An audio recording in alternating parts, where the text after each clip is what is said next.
Hey everybody, welcome back to Gallivanting Kendall. I'm Kendall Clement. Shoot me an email at gallivanting.kendall23@gmail.com. That address is in the show notes. Welcome back to all my subscribers. I really appreciate your support of my channel. Today I'm going to talk to you about the biggest mistakes that new expats make when moving to the Philippines and what not to do when you come here. And if you stick around till the end, I'll tell you what the biggest mistake is when people move to the Philippines. Hit like and subscribe, and let's ride. All right, guys, welcome back. Got Allie on the leash here. We're gonna walk and talk through the neighborhood. Going out.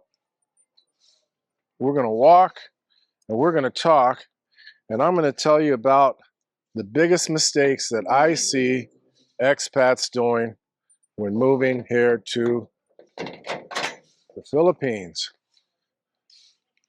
The first one, and this is kind of a biggie because I've seen in the forums on Facebook where some guys do this, and I don't understand it.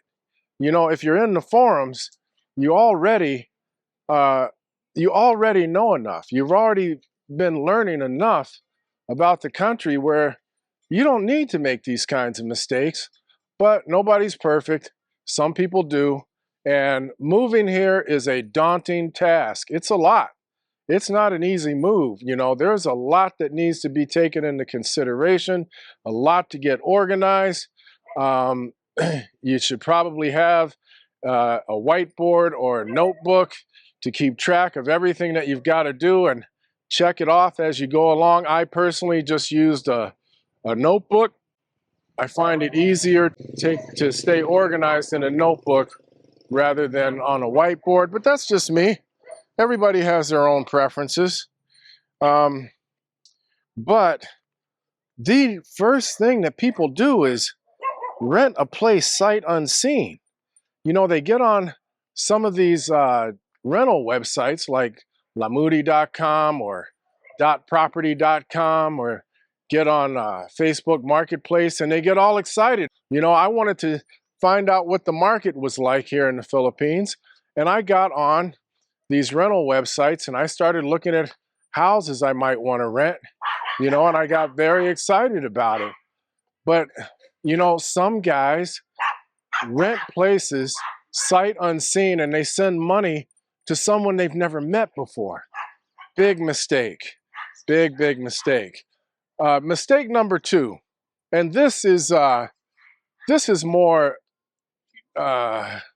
aimed at the Subic Bay expats, the guys who were stationed here a long time ago when the Navy base was here. You know, Subic Bay, Olongapo was a different city then than it is now. And Olongapo also was not a normal city compared to the rest of the country, most of the rest of the country. You know, it's like in those days, you know, that city attracted some of the lowest of the lowlifes in the country. The hustlers, man, the total hustlers, men and women. And it, you know, it was not kind to you. Hello, how are you?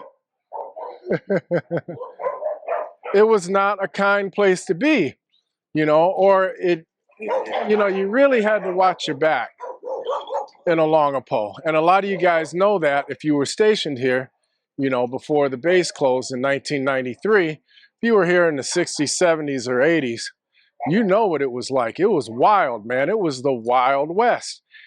And you always had to watch your back. Well, a mistake that a lot of expats make when they come here is they talk down to Filipinos. They talk to Filipinos like everybody's got their hand in their pocket, and it's just not true. And I am here to tell you today that here in the Philippines today, it's nothing like Olongapo. Hello. It's nothing like Olongapo was, at least where I am in Cebu. And I've been to Manila. I spent some time in Manila when I first got here. But I'm just telling you, when you get here, you need to understand that everybody ain't out to get you. You know, everybody ain't out to get you. Everybody's not out to take advantage of you. I mean, that's just not the way it is. These are some of the nicest people in the world here. And I was surprised to see something about, you know, the US government has issued a travel warning for the Philippines. There's not a lot of crime here towards aimed at US expats here. It's just not, doesn't happen. It doesn't happen all that much. So what I suspect happened was, you know, somebody got taken advantage of. They reported it to the embassy. The embassy reported it to the US government, and the US government decided to tell people, don't come to the Philippines. Well, that's just crap, man. Because I have friends here who will tell you that's crap. There is no crime wave aimed at Westerners here in the Philippines. It's just not something you have to be overly concerned with. Now, the next thing I want to talk about is when you arrive. When you arrive at NAIA or Cebu, hey! When you arrive at the airport, a lot of people ask about changing their money. Should they change it in the US or should they change it here? You're going to have enough to do without worrying about finding some place that's going to change your American cash into pesos. So don't worry about that, because as soon as you get to the airport, you can change money. But don't change a lot of money, because the money changers at the airport do not give you a good rate. In fact, they flat out take advantage of you. The rate sucks, man. So what I would say is that when you arrive at the airport, whether it's Cebu International or NAIA in Manila, a couple $100 at the most. Change out, and you don't even need to change a couple hundred, man. Change like $100. That'll carry you for a while, especially if you're staying in an Airbnb. It should even pay part of the rent for the Airbnb, but you'll get a much better rate. Many of the malls, many of the malls have have money changers. So you can find a mall. You just Google, man. Just pull out your phone and Google. Share. Let Google see your location, and it'll tell you where the money changers are. Hello. It'll tell you where the money changers are. The ones closest to you, and those are the ones you're going to go to, and you will get a much better rate out in the city than you will at the airport. So now, I told you at the beginning of the video that I was going to tell you the biggest mistake that I see expats make when they first come here to the Philippines, and it is this: MMS. Those of you who have been subscribed to my channel for a while, who've been watching my videos, have heard me talk about MMS in the past, and it is very real. I'm talking about, when I say MMS, it stands for Monopoly Money Syndrome. Now, what does that mean? Well, when you come here, you are going to see that most things are much, much cheaper, and I mean much cheaper, especially if you come from places like New York or California, okay, or even Florida. Much, much cheaper than back home. And that's a good thing, but it's also can work against you. When you come here, you're going to be excited at first. There's a lot that you're going to want to do, and you're going to feel like you've